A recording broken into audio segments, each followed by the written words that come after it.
Heute sehen wir, wie man einen neuen Rahmen baut, der aber alt aussieht.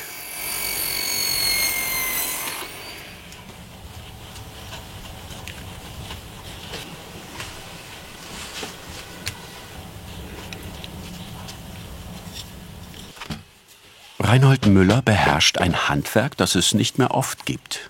Er baut Bilderrahmen nach Maß, hochwertige Einzelstücke. Dafür muss er vieles können. Holz bearbeiten wie ein Tischler, mit Karton umgehen wie ein Buchbinder. Und schließlich mit ruhiger Hand hauchdünnes Blattgold auf den Bilderrahmen aufbringen, so wie es ein Vergolder macht.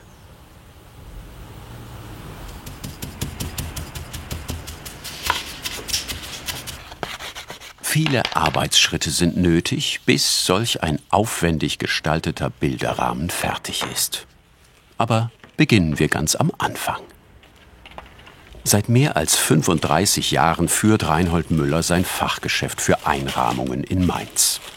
Ein altes Bild soll heute den Rahmen bekommen, der es wirkungsvoll in Szene setzt. Das heißt, der neue Rahmen soll alt aussehen, damit er zum Bild passt. Das war ein Fundstück am Flohmarkt. Das ist ein Farbfoto, würde man sagen, aus den 30er Jahren. Ja, und da mir das gut gefallen hat, ob es wohl meinem Urgroßvater nicht ähnlich sieht, aber es macht Spaß, so ein altes Foto mal einzurahmen, damit man auch dem einen oder anderen Kunden zeigen kann, wie letztendlich so ein Bild gestaltet werden kann. Erster Arbeitsschritt, die Wahl des passenden Passepartouts. Gar nicht so leicht, wenn etwa 250 Musterecken zur Auswahl stehen. Welche Farbe, Tönung und Stärke soll der Karton haben?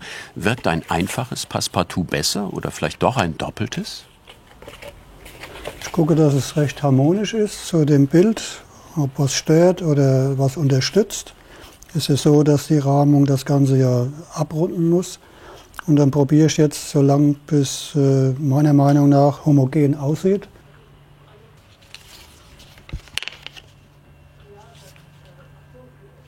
Also hier ist mit den Doppelpassepartouts ist mir ein bisschen süß. Das hat man früher selten gemacht. Also ich versuche so im Stil des Fotos so um 1930 zu bleiben. Und dann reduziert sich auf einen hellen Karton, würde ich sagen, der dann neutral ist. Bei dem alten Passepartout war eine Goldkante angesetzt, die ist aber jetzt weggebröselt und dann färbe ich das hier ein bisschen nach, damit man sieht, wie es wirken kann.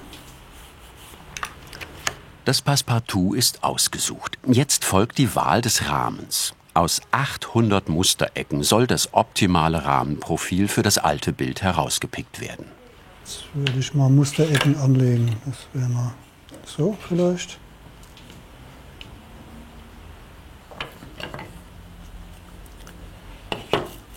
Könnte es direkt einpacken, aber so hat es ein bisschen mehr Luft. Silber geht auch.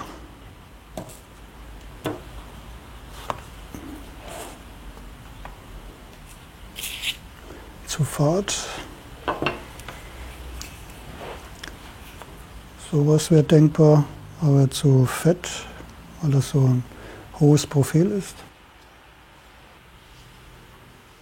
Um den perfekten Rahmen zu finden, braucht es ein gutes künstlerisches Auge und viel Erfahrung. Sonja, guck mal, ich glaube, da habe ich noch so das 502er. Reinhold Müller und seine Frau Sonja sind seit Jahrzehnten ein eingespieltes Team. Das ist natürlich ein ganz schönes Stück, eine Modellrahme, der ganz individuell gestaltet wird zu dem Bild. Er ist auch ein bisschen auf alt getrimmt, das ist also so ein paar Jahrzehnte von Dreck da drin haben, künstlich. Also ich finde den hier eigentlich am schönsten dazu, weil die Farbe, das ist kein Schwarz, so ein intensives, sondern dieses Schwarzbraun und das ist hier ja eher so ein Anthrazit und dann passt es auch in die Zeit. Und ein Rahmen, der von außen nach innen fällt, gibt dem Ganzen ein Fenster und das ist einfach optimal. Ein üppiger Rahmen mit Gebrauchsspuren und Goldbordüre wird es also werden. Jetzt kontrolliere ich noch mal das Maß. Wir haben das Passepartout vorgesehen, ein bisschen großzügiger. Und ich denke mal, wenn ich jetzt messe, bei 10, 11, 12, bei gut 10 cm ringsum komme ich auf 50, 60. Das wäre so das Rahmenmaß.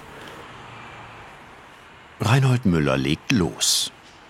Dafür geht er in den Untergrund. Dort hat der Einrahmer seine Werkstatt, in der er die Leisten für die Bilderrahmen zuschneidet und verleimt. Etwa 100 Leisten hat er auf Lager plus Reste. Aber wie findet er eigentlich unter all den Leisten genau die, die er für seinen Rahmen braucht? Im Chaos herrscht ja eine gewisse Ordnung. Ich weiß es. Aber so existiert schon ein gesundes Durcheinander mit Wiederfindungsmöglichkeiten. Tatsächlich, mit einem Griff zieht er die Leisten für unseren Rahmen heraus. Die Arbeit mit dem Werkstoff Holz ist genau sein Ding. Jedes Holz hat einen anderen Geruch. Fichte riecht anders als Eiche. Linde hat im Prinzip keinen Geruch. Es gibt tropische Hölzer wie Ajus oder so, die haben einen Geruch wie Sandelholz. Und wenn es gut gehobelt und geschliffen ist, dann hat das Holz natürlich eine sehr schmeichelnde Ausstrahlungskraft, die vom Gefühl her angenehm ist. Die Leisten für den ausgewählten Rahmen werden vorgrundiert und mit einer Bordüre versehen geliefert. Denn für das Muster benötigt man eine spezielle Maschine. Das ist jetzt verleimte Kiefer und Fichte. Hat den Vorteil, dass diese verleimten Hölzer auch neutral sind im Verzug. Das heißt, sie sind fast bis auf wenige Ausnahmen immer sehr gerade.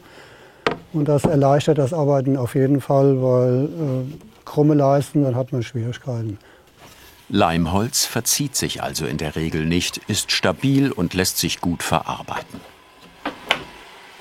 An der Gärungssäge schneidet der Rahmenbauer die Eckverbindung zweier Leisten, die im Winkel aufeinanderstoßen, die sogenannte Gärung. Dafür macht er jeweils einen Schnitt von 45 Grad an den Enden der Leisten. Zuerst schneidet er die rechte Gärung, danach wird die Leiste auf Länge geschnitten.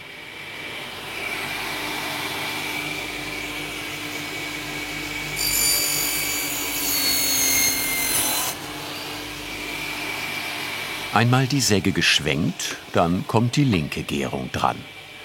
Die Arbeit muss sehr präzise ausgeführt werden, damit die Schnittflächen exakt zusammenpassen.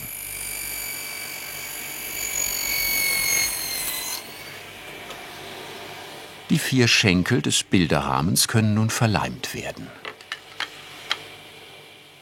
Ich lege die Schenkel jetzt schon mal in die Grundstellung, wie ich leime.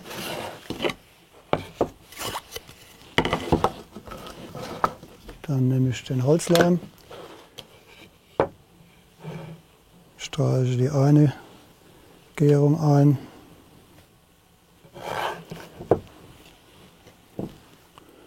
Die zweite wird auch eingeleimt. Guck, dass es ein ziemlich gleichmäßiger Auftrag ist. Keine Krümel dazwischen. Der Leim bindet relativ stark und schnell ab. Und die Verbindung ist dann, würde ich mal sagen, für die nächsten 100 Jahre fest.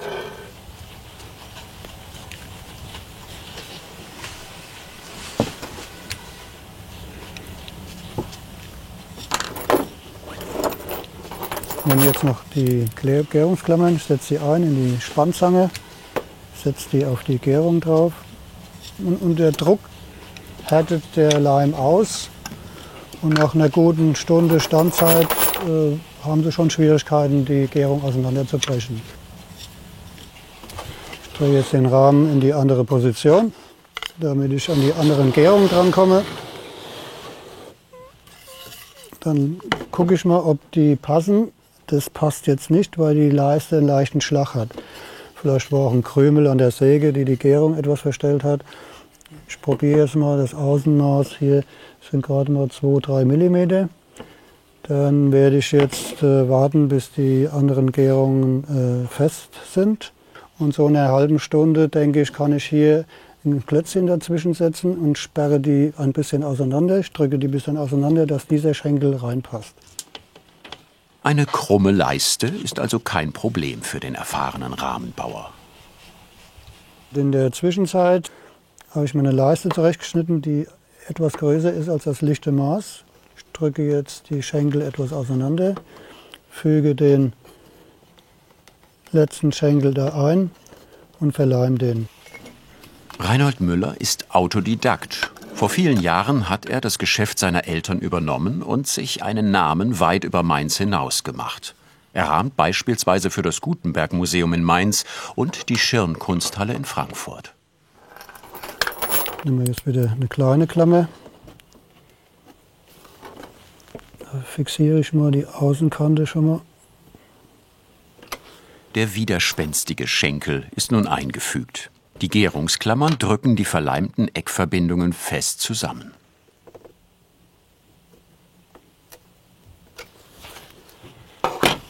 Und für die obere Etage nehme ich ein paar größere Klammern. Die üben ein bisschen mehr Druck aus. Durch das Anlegen der Klammern entstehen kleine Verletzungen am Rahmen. Macht aber nichts. Diese Macken werden später noch ausgebessert. Den Leim mische ich ein bisschen ab, dass er keine Knoten oder keinen Huppel bildet. Und in der Stunde ist die Geschichte gut abgetrocknet. Da können wir vielleicht schon die eine oder andere weiterführende Arbeit ausführen.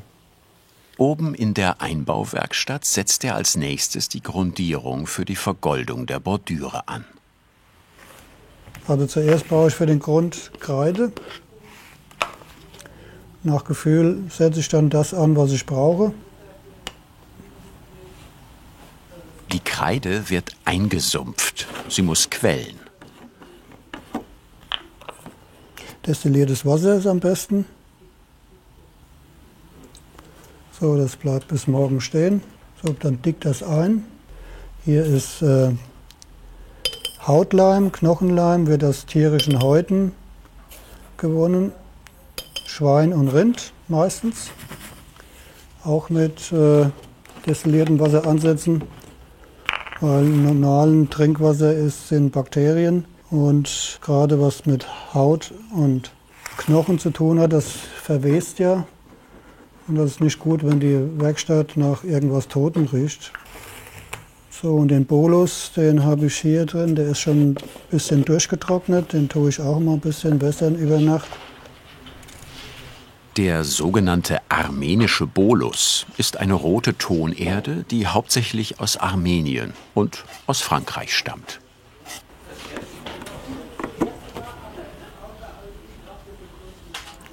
Dann wird der Bolus morgen mit dem Leim erwärmt und angerührt. Und das ist der Träger für die Vergoldung. Und die Kreide, die wird nachher auch mit Leimwasser versetzt. Und das dient dann als Grundierung für die Leiste. Jetzt wartet aber erstmal der verleimte Rahmen. So, nachdem jetzt eine gute Stunde vorbei ist, entferne ich mal die Klammern. Der Leim ist nun ausgehärtet, die Eckverbindungen halten. Aber da sind ja noch die kleinen Verletzungen von den Gärungsklammern. So, jetzt kette ich auch gleich zu. Ich mache vorher noch mal einen kurzen Test, ob der Rahmen sich nicht verwindet. Der steht also. Dann hänge ich den Rahmen mal so hin. Mit einem ganz normalen Holzkit. Der hat zwar eine andere Farbe jetzt ein bisschen, aber das schadet nicht, weil man später die Löcher wieder mit einer neuen Grundierung überstreicht.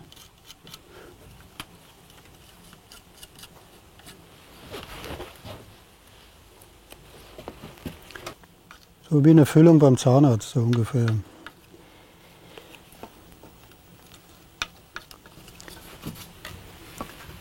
So, das müsste genügen.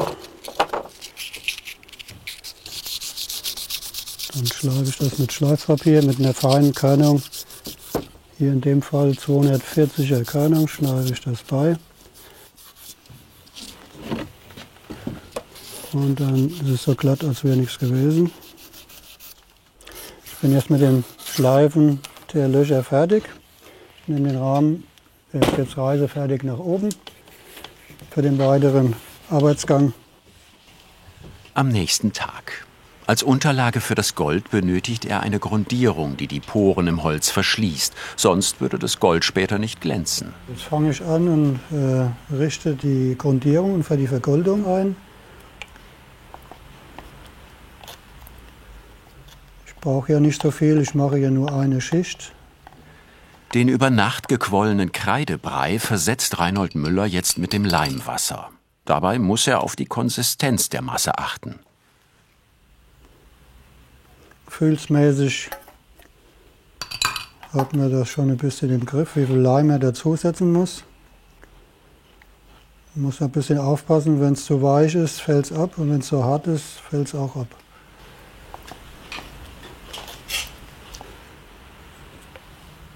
Dann setze ich das Poliment an. Poliment wird der Bolus genannt, nachdem er mit dem flüssigen Knochenleim vermengt wurde. Und das kommt auch gleich wieder ins Wasserbad, damit es flüssig bleibt. Die Grundierung bildet eine harte Unterlage, damit das Gold später poliert werden kann.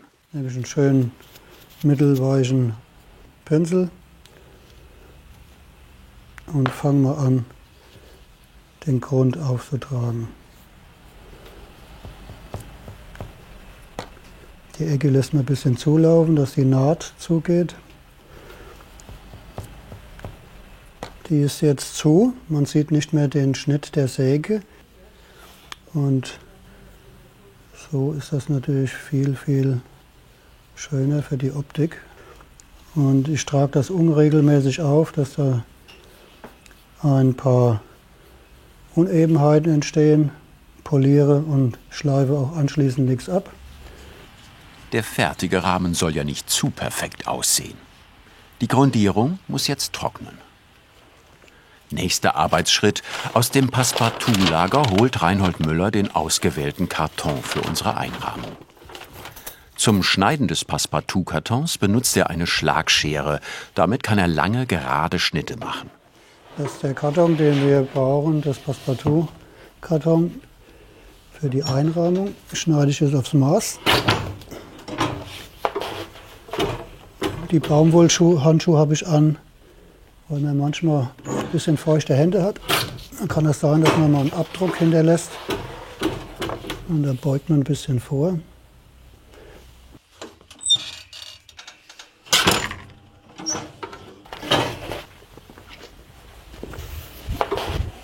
Ich messe jetzt die Abstände. Das Fenster wird innerhalb des Passepartouts positioniert, und zwar leicht nach oben versetzt, etwa um einen halben Zentimeter. Das unterstützt die Wirkung des Bildes am besten. Also ich habe hier rechts, links, unten 10,5, oben 10. Ich schneide gern nach angezeichneten Passepartouts, wenigstens bei Einzelstücken.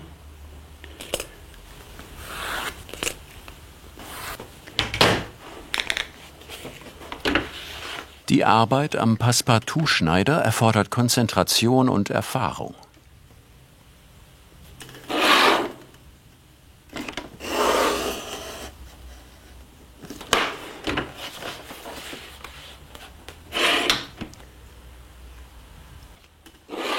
Reinhold Müller schneidet entlang der angezeichneten Linien ein Fenster in den Karton.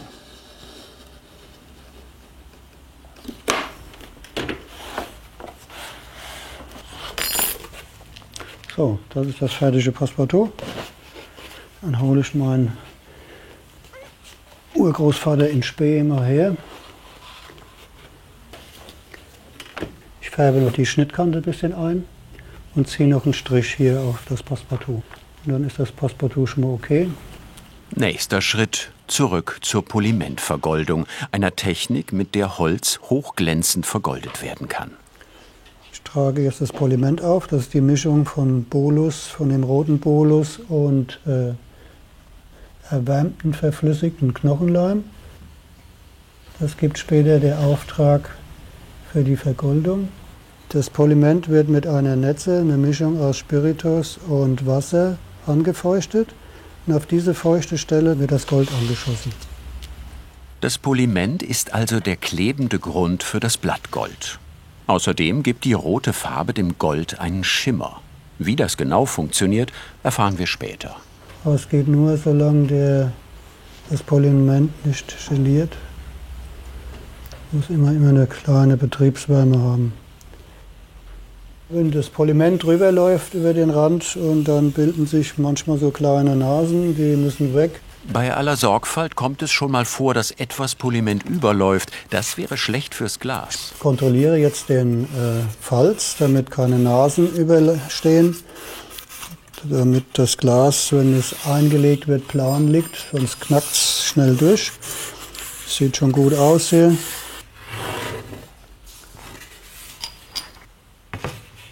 So, nächster Schritt. Das ist der Untergrund für das schwarze Braun, was später drauf kommt. Das Weiß muss weg. Und deswegen trage ich jetzt hier so eine kleine gelbliche Schicht auf, damit der weiße Grund beim Abreiben nicht rausblitzt. Die gelbe Farbe dagegen soll beim fertigen Rahmen unter dem Schwarzbraun vorscheinen. Das ist gewollt. Kunden für solche handgefertigten Rahmen gibt es durchaus. Häufig kommen sie mit Erbstücken. Und für solche Lieblingsstücke sind sie auch bereit zu zahlen. Der Rahmen, wenn nichts drankommt, hält er ja 100 Jahre, würde ich mal sagen. Und dann kommt die nächste Generation dran. Und dann hat der Einrahmen in 100 Jahren auch mal wieder was zu tun.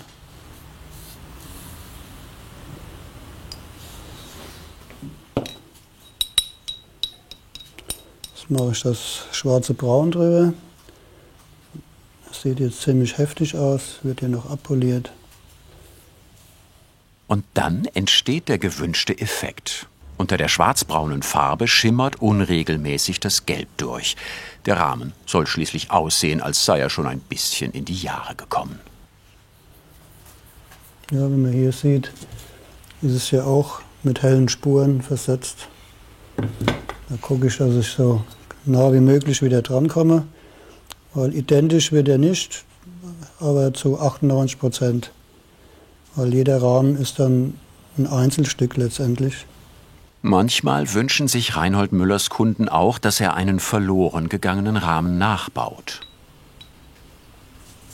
Meistens sind es in etwa Nachbildungen oder Vorgaben, die schon mal irgendwo in einem Haushalt existiert haben.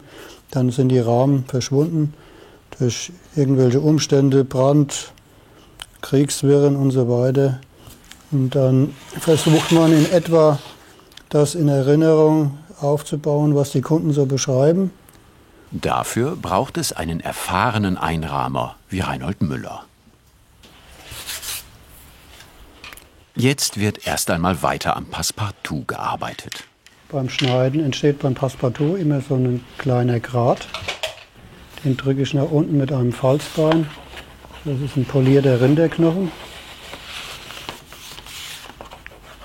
Dann ist die Kante wieder schön sauber. Das Falzbein ist ein traditionelles Werkzeug aus dem Buchbinderhandwerk.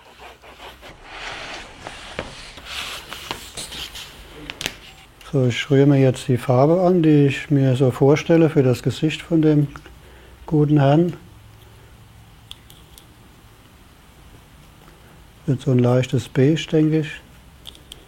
Die Farbe trage ich dann auf die Schnittkante auf, damit da ein kleiner Akzent entsteht, dass man noch in dem Passepartout quasi einen zweiten Rahmen schafft. Das ursprüngliche Passepartout hatte eine Goldkante, das neue bekommt einen hellbeigen Akzent. Und wenn ich da drüber streiche, in die Draufsicht von dem Passepartoutblatt, dann ist das Ziel verfehlt. Und es lässt sich auch nicht wegradieren oder sonst wie entfernen. Das heißt, ich muss es nochmal neu machen. Geschafft. Aber das ist noch lange nicht alles. Reinhold Müller hat sich etwas Besonderes ausgedacht. Das Passepartout bekommt noch eine zweite Verzierung, einen anthrazitfarbenen Rahmen. Dafür benutzt er eine Ziehfeder. Die Ziehfeder wird mit einer Deckfarbe gefüllt und mit dieser Ziehfeder ziehe ich dann auf dem Passepartout einen Strich. Das ist eine kleine Verzierung.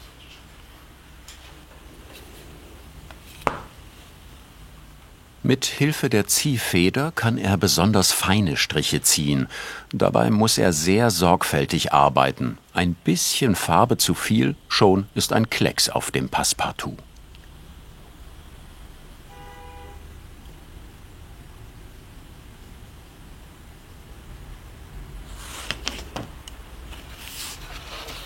Das Passepartout ist nun fertig. Reinhold Müller holt sich sein Werkzeug für den nächsten Arbeitsschritt, das Vergolden. Das ist eine richtig aufwendige Arbeit. So, ich bereite jetzt das Anschießen vor.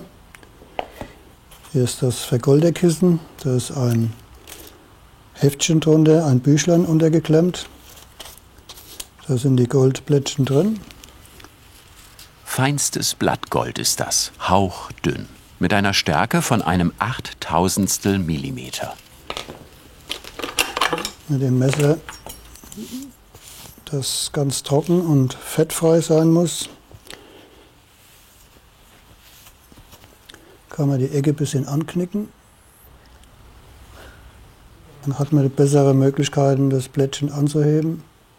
Jetzt besser nicht lüften.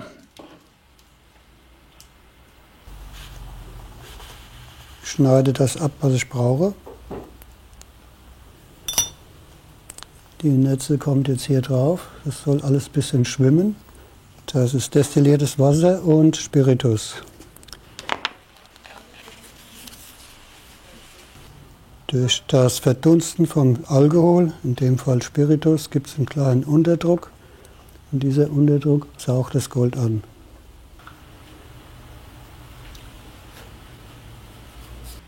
Mit Hilfe der Netze, einer Mischung aus Wasser und Alkohol, wird der Leim im zuvor aufgetragenen Poliment aktiviert.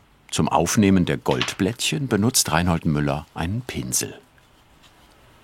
Die Dachshaare am Anschießpinsel, die werden dann statisch ein bisschen aufgeladen und dadurch haftet das Gold. Eine Arbeit, für die man viel Geduld braucht. Das muss ja sehr bedächtig, fast Zeitlupe arbeiten. Ich höre meinen eigenen Herzschlag. Man muss auch dran vorbeiatmen. Das ist ja alles viel, viel leichter als eine Feder. Schwer vorstellbar, aber 1 Millimeter Blattgoldstärke entspricht 8000 aufeinander gelegten Blättchen. Nicht immer klappt alles reibungslos. Ja, das ist eine Verunreinigung am Leder, eine kleine. Und schon bleibt es hängen und dann hat man Pech mit dem Anschießen. Neuer Versuch. Das Auftragen des Blattgolds wird in der Fachsprache der Vergolder als Anschießen bezeichnet. Eine sehr zeitintensive Arbeit, die viel Fachkenntnis erfordert. Bis unser Rahmen mal der Musterecke ähnelt, bleibt immer noch einiges zu tun. Ich streiche jetzt den gelben Ocker auf, damit man nach dem dunklen Auftrag so ein paar kleine hellen Stellen sieht, wenn man das abpoliert, dass es ein bisschen unruhig wird. Das soll zeigen, dass der Rahmen halt schon ein bisschen älter ist. Das ist eine Acrylfarbe und damit grundiere ich jetzt auch noch mal in Gelb den Grund hier.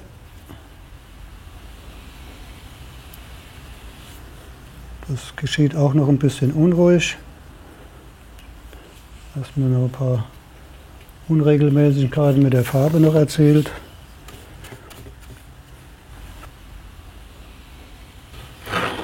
Perfekt, unperfekt. So soll der Rahmen aussehen.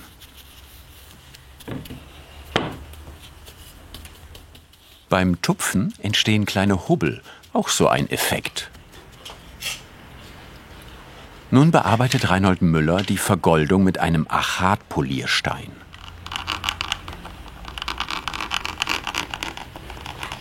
Ich drücke mit dem Achat das Gold an und poliere das ein bisschen auf. Die Überstände, die werden dadurch zusammengefügt. Das Gold verbindet sich durch Druck. Das heißt, man braucht es nicht zu schweißen. Ja, man legt 2 Goldplättchen zusammen, fährt drüber und die sind verbunden.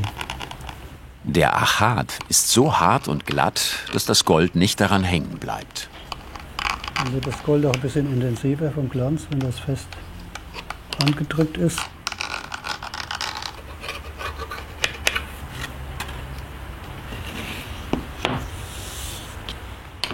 Werkzeugwechsel. Reinhold Müller greift wieder zum Pinsel.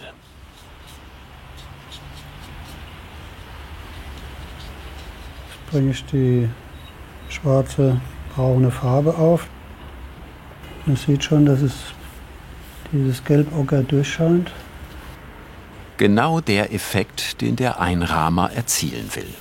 Auch die schwarzbraune Farbe trägt er natürlich unregelmäßig auf. Die Farbe muss nun ein paar Stunden trocknen. Jetzt fehlt noch das Glas für unseren Bilderrahmen. Und ich zeige Ihnen jetzt die Gläser, die wir verwenden. Links ist das Standard-Bilderglas. Rechts habe ich ein Museumsglas. Das ist interferenzentspiegelt und hat 70% UV-Absorbierung. Sie sehen an meinem Bauch hier den Unterschied. Ich habe mir jetzt eine Platte geholt, Museumsglas im Standardformat 80 x 120. Ich lege jetzt an bei 50/60. Mache ich den ersten Schnitt.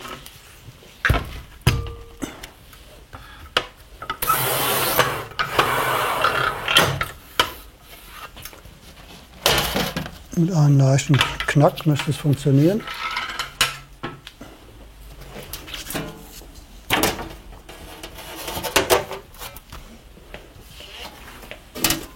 Die Glasscheibe für den Bilderrahmen wird zugeschnitten.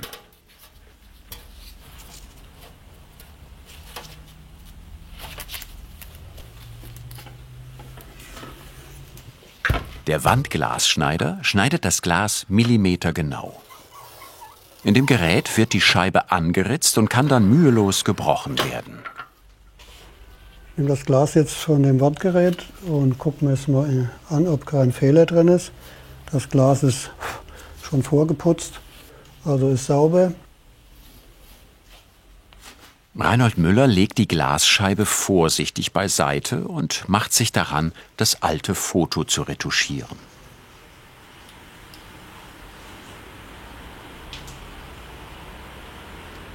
Ich versuche jetzt die kleinen Fehler, die Abschürfung ein bisschen auszubessern. Dann nehme ich ein paar passende Farbstifte. Man muss ja nur den Eindruck erwecken, dass der weiße Fleck jetzt nicht mehr da ist. Das sind Aquarellstifte, die sich mit Feuchtigkeit anlösen. Und das ist für so Kleinigkeiten meistens schon ausreichend.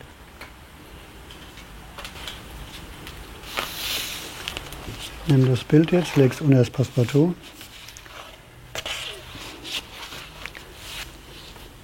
Und dann fest verkleben, hat sich leider ein bisschen gewellt, aber das kriegen wir hin.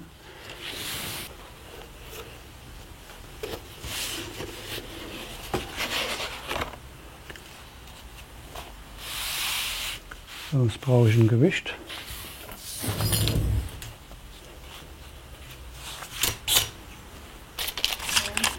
Ich verklebe das jetzt mit einem Nassklebeband.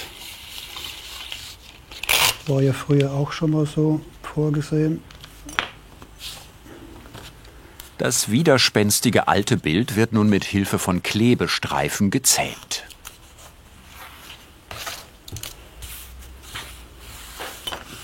Also diese etwas heftige Methode zum Einkleben, das macht man heute nicht mehr. Aber es lässt sich jetzt nicht vermeiden, dass wir das komplett verkleben. Das Bild ist nun fest mit dem Passepartout verklebt.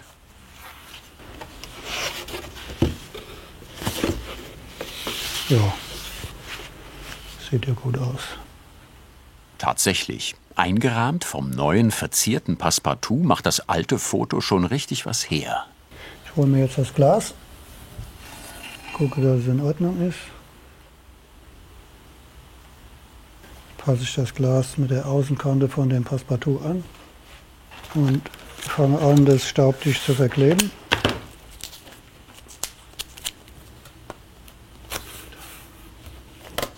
Reinhold Müller ist als Fachmann für Einrahmungen bekannt. Seine Kunden sind Künstler, bekannte Museen und Privatleute, größtenteils Stammkundschaft. Bild, Passepartout und Glas sind nun staubdicht miteinander verklebt. Wenn man jetzt das Bild rumdreht, wird man feststellen, dass es relativ glatt sich schon hinten dran angepasst hat. Allein durch die Kraft vom Glas. Wenn wir jetzt noch eine kräftige Rückwand hinten dran machen, dann denke ich, wird es auch gut sein. Aber erst muss noch der Bilderrahmen fertig werden. Jetzt überziehe ich die Goldlippe da mit Patina, das ist Umbra grünlich. Das löse ich auf in ein bisschen Überzugslack. Der hat auch schon eine gelbliche Farbe. Dazu noch etwas Rot, passt.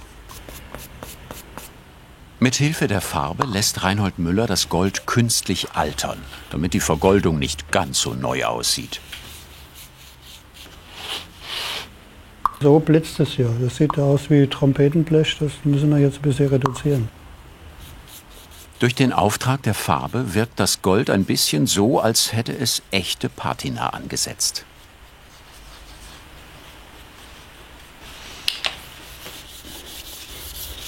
Poliere ich den Rahmen ein bisschen, dass schon mal eine kleine Festigkeit entsteht. Und dann kann ich auch, wenn ich fest drauf drücke, so ein bisschen den hellen Grund noch mal ein bisschen mehr rausholen, wenn ich möchte.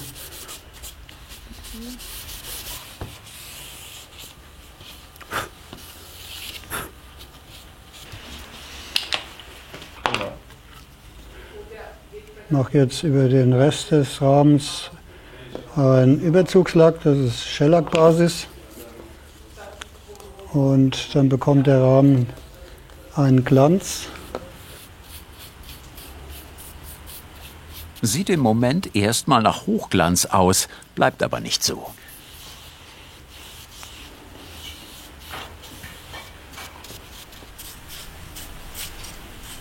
Dauert jetzt einen Moment. Ich schätze mal eine gute Stunde, dann können wir hier weiterarbeiten. Eine Stunde später kommt der Lack schon wieder runter, zumindest teilweise. Also ich nehme Stahlwolle und mache diesen Hochglanz ein bisschen weg. Dann beruhigt sich da dieser speckige Eindruck. Und anschließend wird es noch mal ein bisschen anpoliert, damit man einen Seidenglanz erhält. Der Rahmen soll auf keinen Fall neu und gelackt aussehen, eher so, als sei er ein Fundstück vom Flohmarkt, wie das alte Foto auch. Vintage eben, wie es auf Neudeutsch so schön heißt. Dafür zieht Reinhold Müller alle Register. Jetzt mache ich noch ein bisschen Staub da drauf.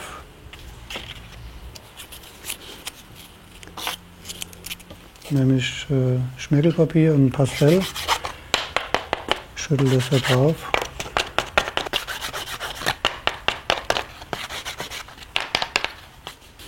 Poliere das runter. Dann haben Sie hier schon ein bisschen, ja, so eine Art kleiner Schmutz auf dem Rahmen. Und ganz raffiniert, in die Ecken kommt ein bisschen mehr Staub, wie das halt so ist. Damit ist die Rahmengestaltung aber immer noch nicht am Ende. Ich nehme jetzt einen Farbstift und färbe die eine Rille ein bisschen nach. Ich fange mal mit Braun an.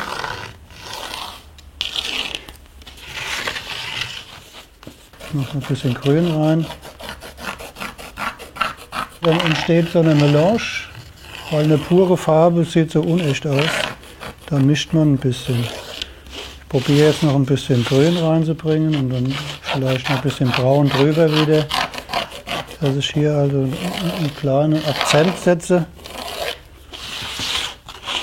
Jetzt nehme ich ein altes T-Shirt und poliere so lange, bis der Rahmen so einen schönen gleichmäßigen Glanz erhält. Und dann denke ich, bin ich fertig und wir können das Bild einbauen. Gut, ich schaue mir das Endergebnis an. Geschafft. Der Rahmen ist nun fertig. Er ähnelt der Musterecke und ist doch ein Unikat. Fehlt nur noch das Bild, das er in Szene setzen soll. Dann schauen wir mal, ob das ganze Ensemble funktioniert. Also vermessen habe ich mich nicht, wie es aussieht. Ich habe das Bild jetzt mal reingelegt in den Falz, dann drehe ich es mal um und lege den Rahmen aufs Gesicht.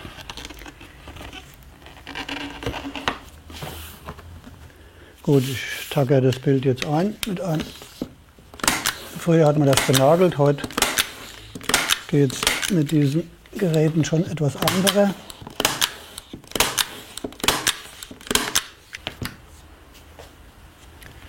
Jetzt verklebe ich den Rahmen mit Nassklebepapier. Das versiegelt so ein bisschen die Rückwand. Außerdem sieht es auch sauberer aus. Von hinten soll der Rahmen schließlich auch ordentlich aussehen. Das verlangt die Handwerkerehre. Dann bringe ich mal die 4 Ecken da drauf.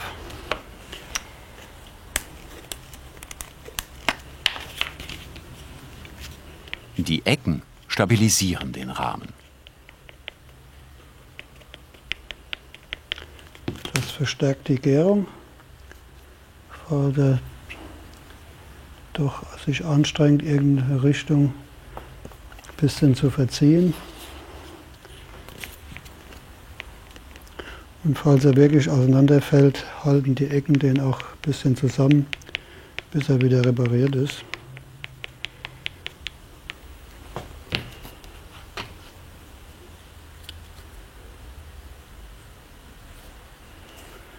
So, jetzt knallt es ein bisschen.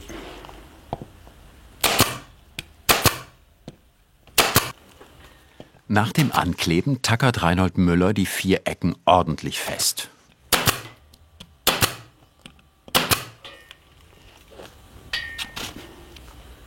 Jetzt klebe ich die Ecken noch ein bisschen ab.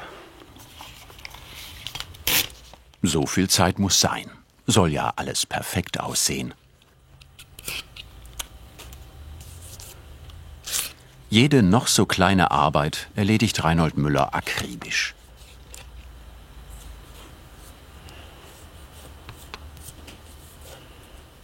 Gut, ich bin durch mit meiner Arbeit hier. Jetzt kommt das letzte für das Bild. Dann mache ich den Aufhänger mal dran. Ich habe auch einen alten, den ich da gut einsetzen kann. Das sieht ein bisschen schöner aus wie so eine neue vernickelte Strippe. Und da ein Porträt durchaus auch plan an der Wand hängen kann, denke ich, dass so ein altes Teil hier das Ganze ein bisschen abrundet. Reinhold Müller legt Wert darauf, dass an seinem handgefertigten Rahmen jedes Detail stimmt. Fertig bin ich. Ich drehe es mal rum. Und ich denke, das Ergebnis ist zufriedenstellend. Tatsächlich, der Rahmen passt perfekt zum alten Foto. Und glänzt mit aufwendigen Details. Und wie fühlt sich Reinhold Müller jetzt? Müde und zufrieden. Das muss reichen, ja. Viel Arbeit und Leidenschaft für das Handwerk stecken in diesem edlen Rahmen. Meisterlich gestaltet, mit viel Liebe zum Detail, bringt er das Kunstwerk glänzend zur Geltung.